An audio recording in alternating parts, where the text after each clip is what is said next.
आज हम लोग संविधान के अनुच्छेद पढ़ेंगे। कुछ महत्वपूर्ण अनुच्छेद जो हैं उनको पढ़ा जाएगा। वैसे लगभग अनुच्छेद तो हम पीछे आपको बता चुके हैं, हर चैप्टर में अनुच्छेदों का वर्णन किया गया है, लेकिन फिर भी इनको हम इकट्ठा करके कुछ महत्वपूर्ण अनुच्छेद की बात करते हैं। तो अनुच्छेद 1 हमारा जो है, अनुच्छेद 1 वो कहता है कि भारत में जो राज्य हैं और संघ राज्य क्षेत्र, इनके बारे में चर्चा करता है। तो अनुच्छेद 1 क्या कहता है? भारत के राज्य और संघ राज्य क्षेत्र, इसको कहता है। दूसरा कहता है कि भारत में नए राज्यों का प्रवेश, भारत में नए राज्यों का प्रवेश। ये दोनों महत्वपूर्ण तो हैं, लेकिन उतने नहीं जितना तीसरा वाला है। तीसरा वाला कहता है नए राज्यों का निर्माण, वर्तमान राज्यों के नाम सीमा में परिवर्तन। तो ज़्यादातर जब पूछा जाएगा तो तीसरा पूछा जाएगा, लेकिन जानते पहला दूसरा दोनों रहिए। ठीक, तो पहला अनुच्छेद कहता है भारत के संघ का नाम और राज्य क्षेत्र। तो संघ का नाम और उसका राज्य क्षेत्र। अब ये समझिएगा पहले कि अनुच्छेद 50 तक, मतलब नीति निदेशक तत्व तक हमको लगातार पूरे अनुच्छेद याद होने चाहिए। उसके बाद अनुच्छेदों में गैपिंग बनेगी। यहाँ तक बहुत महत्वपूर्ण होते हैं, बार बार पूछे जाते हैं। ठीक, नीति निदेशक तत्व के अनुच्छेद हमको एक एक अनुच्छेद याद होने चाहिए, कैसे भी याद होने चाहिए। ठीक, दूसरा अनुच्छेद कहता है, अनुच्छेद 2 कहता है नए राज्यों का प्रवेश या स्थापना। ठीक, अनुच्छेद 3 कहता है कि नए राज्यों का निर्माण,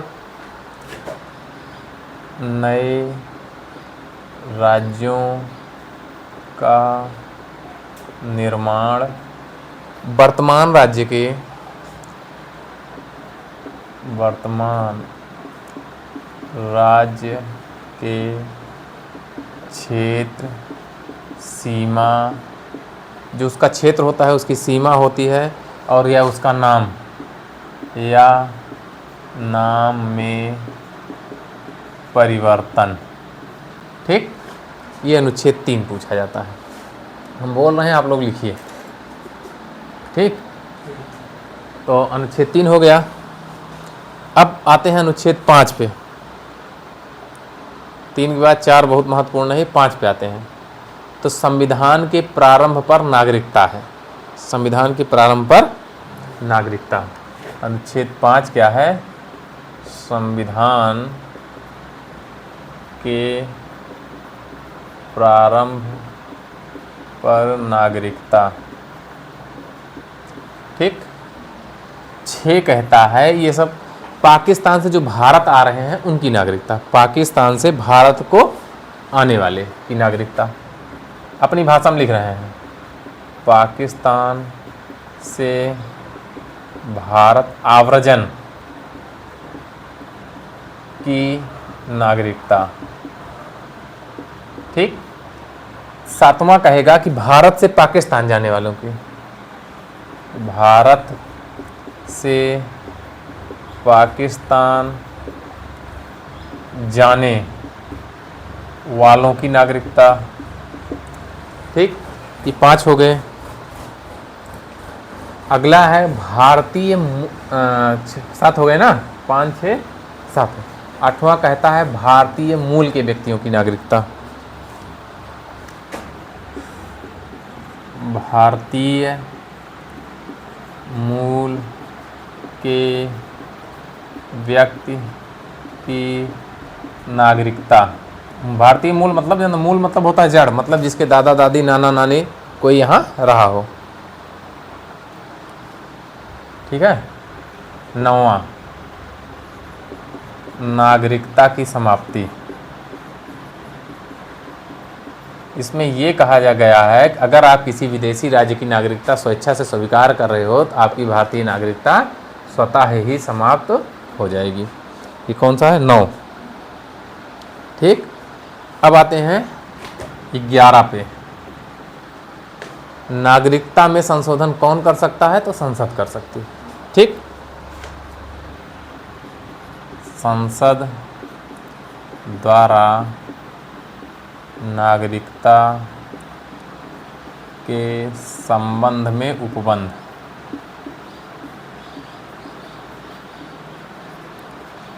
ठीक, ये 11 हो गया। अनुच्छेद 12 में हम बताए हैं राज्य की परिभाषा दी गई है।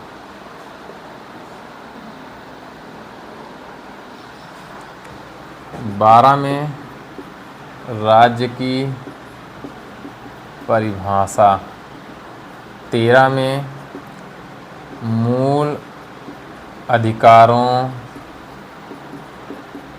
को कम करने वाली विधियों का ना होना।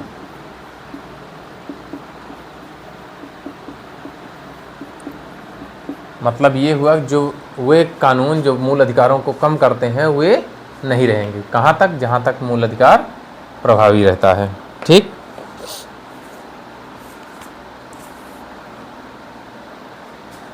अनुच्छेद 14 कहता है विधि के समक्ष समानता।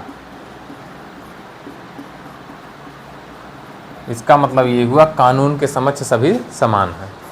ठीक है। 15 सबको पता ही होगा, किसी भी व्यक्ति के साथ धर्म, मूल वंश, जाति, लिंग, जन्मस्थान के आधार पर विभेद नहीं किया जाएगा। धर्म, मूल वंश, जाति, लिंग, जन्म स्थान, ठीक, के आधार पर विभेद नहीं करेगा। कौन नहीं करेगा? राज्य नहीं करेगा, नियुक्तियों या स्कूलों में। ठीक,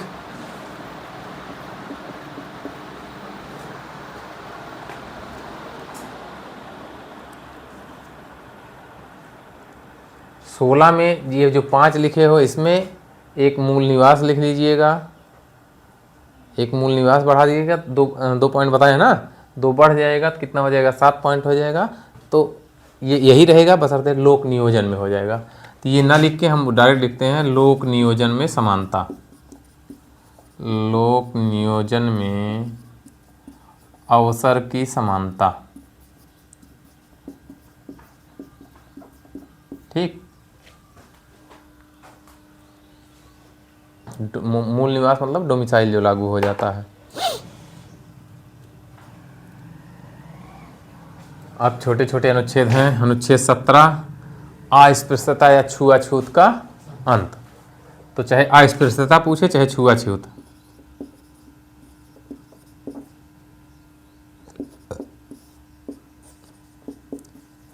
अंत, अस्पृश्यता का अंत। 18 उपाधियों का अंत।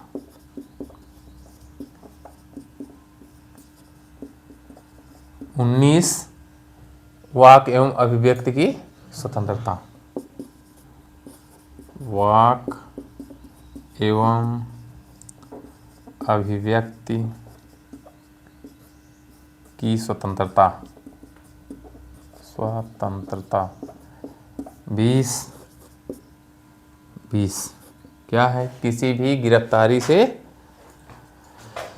ठीक, अपराधों के दोष सिद्ध के संबंध में संरक्षण या गिरफ्तारी से रोक। अपराधों के दोष सिद्ध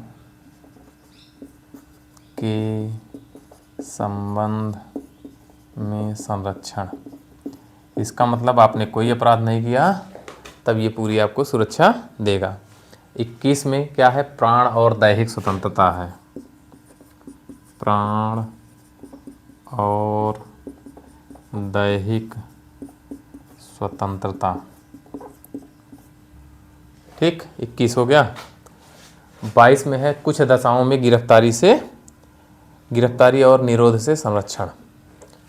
22 में है कुछ दशाओं में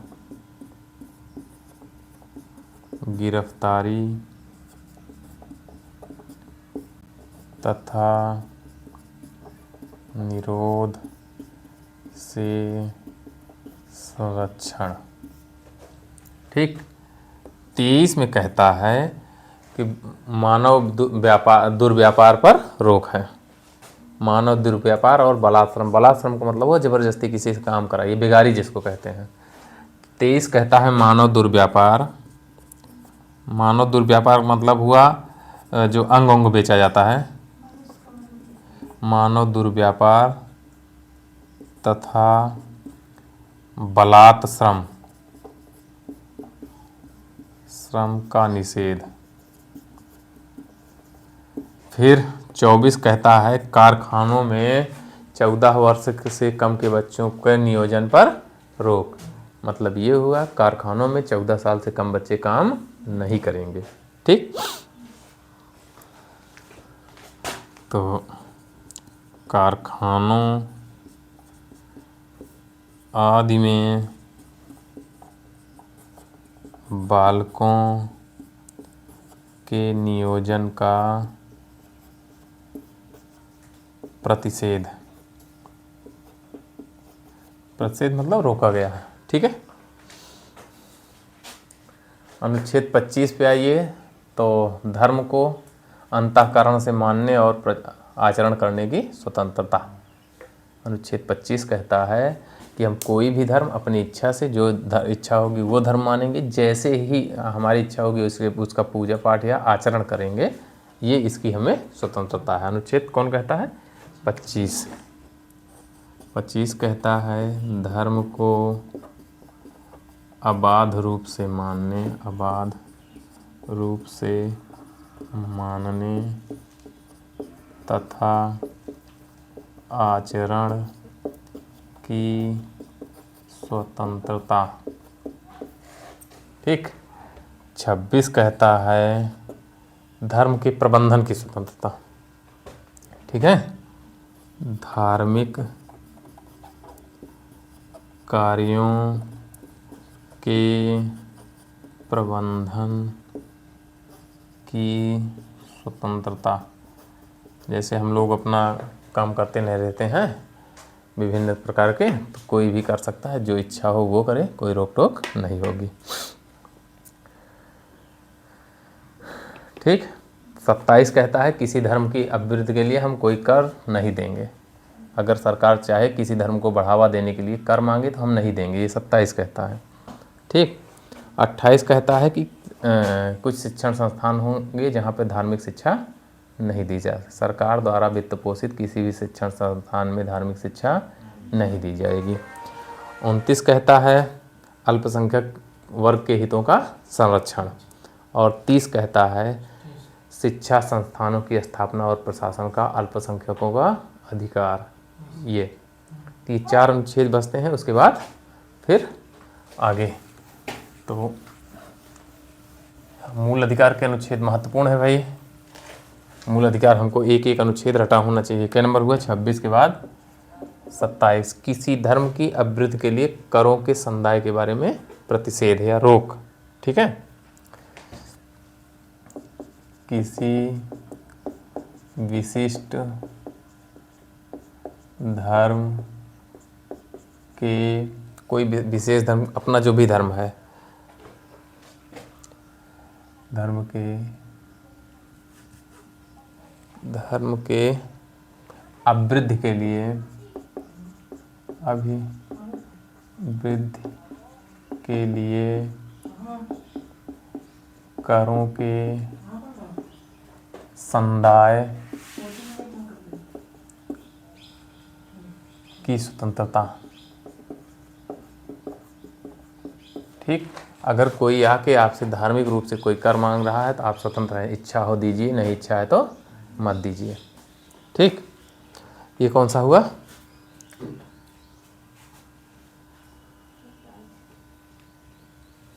अट्ठाईस। कुछ शिक्षण संस्थानों में धार्मिक शिक्षा की स्वतंत्रता। धार्मिक शिक्षा की स्वतंत्रता बशर्ते राज्य द्वारा नहीं होना चाहिए। स्वतंत्रता। 29 कहता है कि अल्पसंख्यक वर्गों के हितों का संरक्षण। अल्पसंख्यक संख्यक वर्गों के हितों का संरक्षण। 30 कहता है अल्पसंख्यक वर्गों द्वारा शिक्षण संस्थानों की स्थापना और प्रशासन। अल्पसंख्यक वर्गों द्वारा शिक्षण संस्थानों की स्थापना तथा प्रशासन की स्वतंत्रता। ठीक, ये हो गए। अब अनुच्छेद 32 पे आइए, जिसको डॉक्टर भीमराव अंबेडकर ने भारतीय संविधान की आत्मा कहा है। तो कौन सा है? संवैधानिक उपचारों का अधिकार। संवैधानिक उपचारों का अधिकार। ठीक, ये तो हमारे मूल अधिकार हो गए।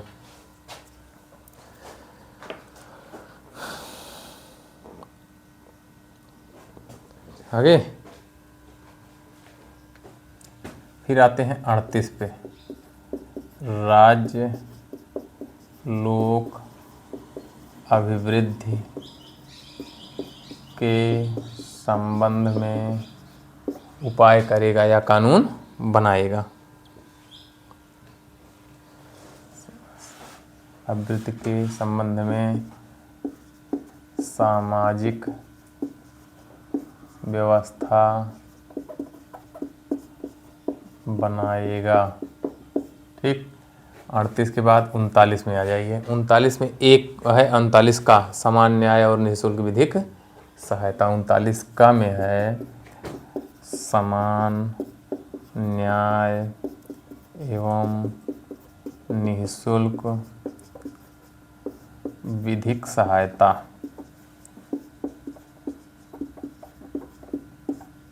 फिर 40 पे आ जाए। यहाँ पे है ग्राम पंचायतों का गठन।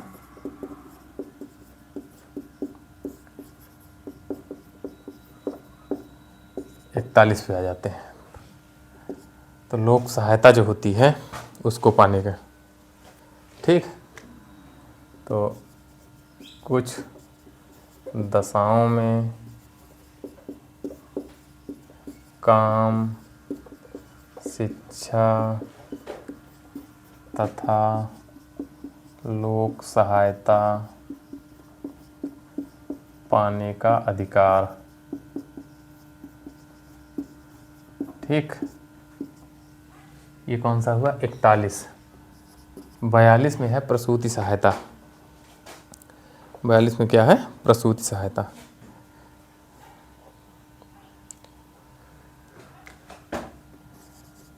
काम की न्याय संगत दशा तथा प्रसूति सहायता। 42 के बाद 43। 43 में 3 है, 43 का 43 खा तक है ना। ठीक, इसमें सब बताएंगे। कर्मकारों के लिए निर्वाह मजदूरी। कर्मकारों के लिए निर्वाह मजदूरी। अगला है 43 खा में उद्योगों के प्रबंधन में कर्मकारों का भाग लेना।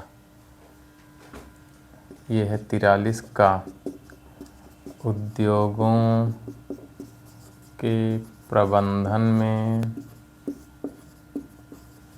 कर्मकारों का भाग लेना। और 43 खा क्या है? सहकारी समितियां। 43 खा में क्या है? सहकारी समितियां गठन। सहकारी समितियों का गठन। 44 में क्या है? समान नागरिक संहिता। नागरिक संहिता। 45 क्या कहता है? 0 से 6 वर्ष के बच्चों का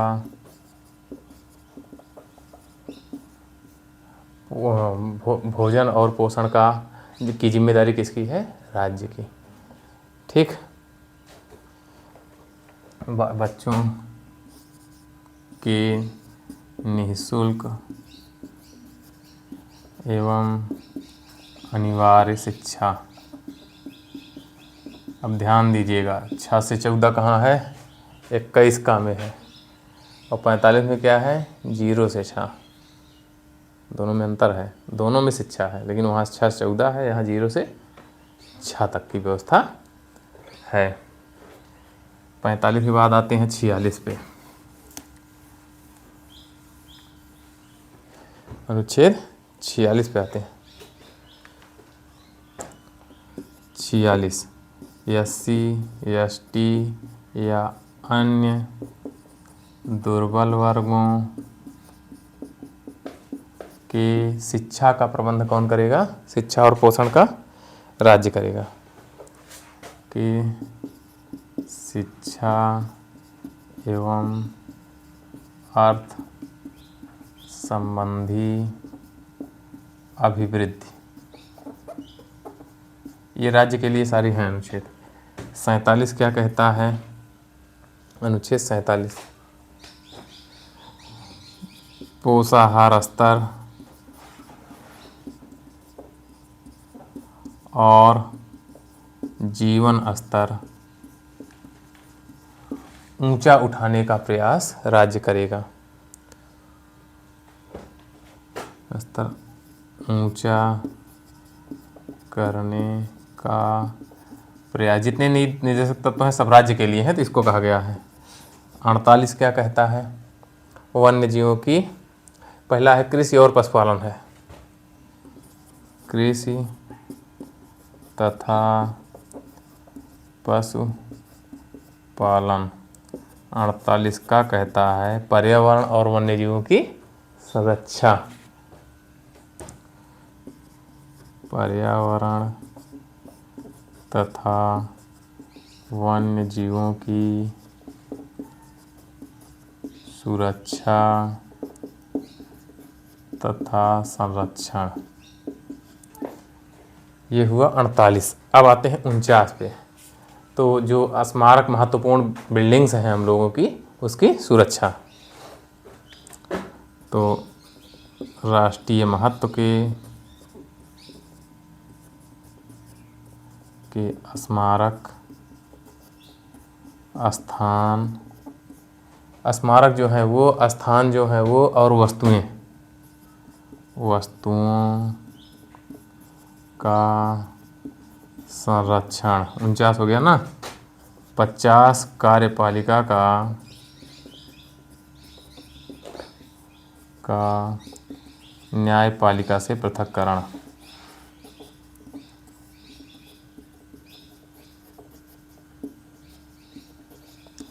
और 51 में क्या है? अंतर्राष्ट्रीय शांति और, या वसुधैव कुटुंबकम समझ लीजिए। अंतर्राष्ट्रीय शांति व सुरक्षा की अभिवृद्धि।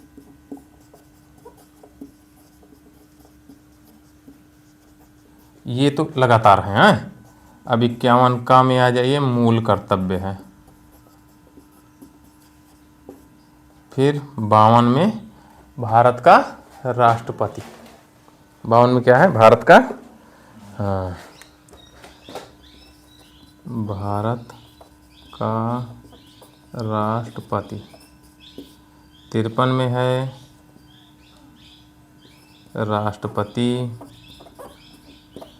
कार्यपालिका का प्रधान होगा। का प्रधान होगा। ये हो गए 53 अनुच्छेद, आपके बता दिए हमने। ठीक।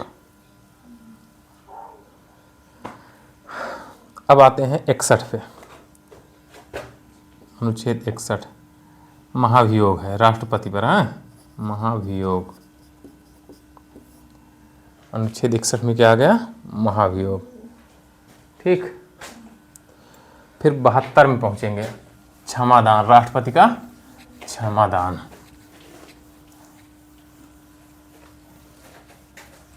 और उस तरह अनुच्छेद हैं वो हमने आपको बीच बीच में बताया है। 61 के बाद 72, राष्ट्रपति का क्षमादान, ये कौन सा हो गया? 72। ठीक। 73, संघ की कार्यपालिका शक्ति का विस्तार, शक्ति का विस्तार। ठीक। संघ की कार्यपालिका शक्ति का विस्तार, ये कई नंबर था? तो अनुच्छेद 72 में भारत राष्ट्रपति की क्षमादान शक्तियां हैं। 73 में संघ की कार्यपालिका शक्ति का विस्तार। 74 में राष्ट्रपति के लिए की सहायता के लिए एक मंत्रिपरिषद होगी। 75 में प्रधानमंत्री और मंत्रिपरिषद की नियुक्ति, उनकी शपथ का वर्णन है। 75 में 5 पार्ट हैं। 76 में, अनुच्छेद 76 में भारत का महान्यायवादी है। अनुच्छेद 79 में भारतीय संसद का वर्णन है। 80 में राज्यसभा का गठन कैसे होगा। 81 में लोकसभा का गठन कैसे होगा। 83 में संसद के सदनों की अवधि 5 वर्ष जो होती है उसकी अवधि दी गई है, कितने वर्ष होगी। 85 में दिया है कि राष्ट्रपति लोकसभा का सत्र, सत्रावसान और विघटन लोकसभा राज्यसभा का कैसे करेगा। विघटन तो केवल लोकसभा का होता है। ठीक। 87 में है राष्ट्रपति का अभिभाषण, तो नए चुनाव के बाद जब दोनों सदनों को बुलाता है, नया अभिभाषण देता है। वो संसद के सदस्यों की शपथ है, जो संसद सदस्य होते हैं उनकी शपथ अनुच्छेद नंबर 99 में दी हुई है। फिर आप जानते हैं संयुक्त बैठक है, जब किसी विधेयक पर विरोध हो जाता है संयुक्त बैठक बुलाई जाती है अनुच्छेद 108 के तहत। 110 में धन विधेयक का वर्णन है। 111 में राष्ट्रपति अनुमति देता है, उसको नहीं बताए, पीछे बताए हैं। 112 में वार्षिक वित्तीय विवरण या बजट जिसको कहते हो वो है। 112 हो गया। 114 में विनियोग विधेयक है। 116 में लेखानुदान, प्रत्यानुदान और अपवादानुदान का वर्णन है। 118 में संयुक्त बैठक की अध्यक्षता लोकसभा अध्यक्ष द्वारा किया जाएगा। 120 में है संसद में प्रयोग की जाने वाली भाषा। 121 में है न्यायालय जो भी निर्णय देगा संसद में उसकी चर्चा नहीं होगी। 121 में 122 में ये वर्णन है कि न्यायालय जो होता है संसद के क्रियाकलाप की जांच नहीं कर सकेगा। ठीक। 123 में राष्ट्रपति का अध्यादेश है। 24 में है सर्वोच्च न्यायालय। ठीक।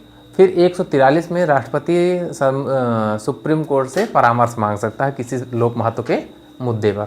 फिर 148 है CAG, नियंत्रक महालेखा परीक्षक। फिर 100 कितना था 153 राज्यों के राज्यपाल। फिर 54 में कार्यपालिका शक्ति है, राज्यपाल की कार्यपालिका शक्ति है। 54 हो गया। 55 में राज्यपाल की नियुक्ति है। 56 में राज्यपाल की कार्यावधि है, कितने समय तक काम करेगा। इसमें एक पॉइंट और जोड़ना था, 160 अनुच्छेद जो होता है उसमें जब राज्यपाल किसी कारणवश अपना काम नहीं कर पाता तो उसका काम राष्ट्रपति करता है। तो राज्यपाल की अनुपस्थिति में राष्ट्रपति द्वारा कार्य किया जाना। ध्यान दीजिएगा, राष्ट्रपति का कार्यकाल राज्यपाल नहीं करता है, राज्यपाल का कार्य कौन करेगा? राष्ट्रपति। अनुच्छेद 160 में है, तो ये हमसे छूट गया, देख लीजिएगा। ठीक। 162 में राज्य की कार्यपालिका शक्ति का विस्तार है। फिर 165 में राज्य में महाधिवक्ता। 169 में जो विधान परिषद होती है उसका उत्साधन और समापन, सृजन और समापन 2 चीज़ें दी गई हैं, कैसे बनती है कैसे समाप्त होती है, विधान परिषद की बात हो रही है। 172 में जो राज्य विधानमंडल होता है उसकी अवधि कितनी है, जो 5 वर्ष होती है। राज्यपाल का अध्यादेश 213 में है। 214 में है राज्यों के लिए हाई कोर्ट। ठीक। 243 में पंचायती राज, आप जानते हैं कई अनुच्छेद बनते हैं, उसमें उपभाग बनते हैं, उसको हमने छोड़ दिया। ठीक। 248 में अवशिष्ट शक्तियां हैं। 49 में अगर देखेंगे तो अगर राज्यसभा किसी को लोक महत्व का, किसी राज्य सूची के विषय को लोक महत्व का घोषित कर दे तब संसद कानून बना सकती है। 49, 50, 51, 52 ऐसे हैं। फिर 62 में आते हैं अंतर्राज्यीय नदी जल विवाद जो होते हैं उनके लिए आयोग का व्यवस्था है। 63 में अंतर्राज्यीय परिषद है जिसका गठन राष्ट्रपति करता है, पीछे हमने बताया है। 266 में संघ और राज्य की संचित निधि है। 267 में संघ और राज्य की आकस्मिक निधि है या राष्ट्रपति और राज्यपाल की आकस्मिक निधि है। 75 में केंद्र से राज्यों का अनुदान, केंद्र से राज्य अनुदान लेते हैं। ठीक है। 280 में वित्त आयोग है। 292 में केंद्र सरकार उधार लेती है, ठीक है। 293 में राज्य सरकारें उधार लेती हैं या उधार लेने का अधिकार। यहाँ पे हमने बताया कि राज्य डायरेक्ट विदेशियों से उधार नहीं ले सकता है। फिर 300 में है संपत्ति का अधिकार। 312 में आ जाएंगे अखिल भारतीय सेवाएं, हमने बताया है 3 IAS IPS IFS, ठीक। 312 में अखिल भारतीय सेवाएं हो गई। 315 में लोक सेवा आयोग। 317 में लोक सेवा आयोग के सदस्यों को हटाया जाना होता है, तो वो हमने पीछे बताया है, ठीक। फिर 324 में निर्वाचन आयोग आ जाएगा। 330 में लोकसभा में SC ST को आरक्षण है। 332 में राज्य विधानमंडल में SC ST आरक्षण है। 335 में सेवा और पदों के लिए SC ST का आरक्षण की व्यवस्था दी गई है। फिर 335 हो गया। 338 में आप जानते हैं SC आयोग है। 338 का में ST आयोग है। 340 में OBC आयोग है, वो सब छोड़ दिए, पीछे बताए हैं। 350 का में प्राथमिक स्तर पर मातृभाषा में शिक्षा दी जाएगी। किसी भी बच्चे को शुरू में कैसे शिक्षा दी जाएगी? मातृभाषा में। 352 में आपातकाल की उद्घोषणा है। आपातकाल में हमने बताया है कितने आधार पे होता है। 356 में राष्ट्रपति शासन है, जिसके 2 आधार होते हैं। एक अनुच्छेद 365 होता है कि केंद्र द्वारा दिए गए निर्देशों का पालन न कर पाए, और दूसरा राज्यपाल की रिपोर्ट या राष्ट्रपति द्वारा स्वतः संज्ञान, ये होता है 356। 360 में वित्त आयोग का वर्णन है। 368 में संविधान संशोधन की व्यवस्था की गई है। 370 में विशेष उपबंधा उसके लिए जम्मू कश्मीर के लिए, वो हट गया। 371 में गुजरात, महाराष्ट्र, नागालैंड, सिक्किम, कुछ विशेष राज्य हैं, हमने आपको बताया है क्रम से, वो हैं। और फिर 393 में जब हम पहुंचेंगे, संविधान, भारतीय संविधान का नाम जो संविधान में लिखा गया है वो क्या लिखा है? भारत का संविधान, ये चीज़ दी गई है। इस तरीके से हमारे कुल टोटल अनुच्छेद कितने होते हैं? 395 अनुच्छेद होते हैं, जो परीक्षाओं में ज़्यादा पूछे जाते हैं, उनको हमने इकट्ठा आपके सामने प्रस्तुत किया, ठीक। इसी तरीके से अभी थोड़ी देर में हम लोग संविधान संशोधनों को क्रमबद्ध रूप से ठीक से देख लेते हैं, ठीक। इसको यहीं पे रोक रहे हैं, अभी 2 मिनट रुकिए।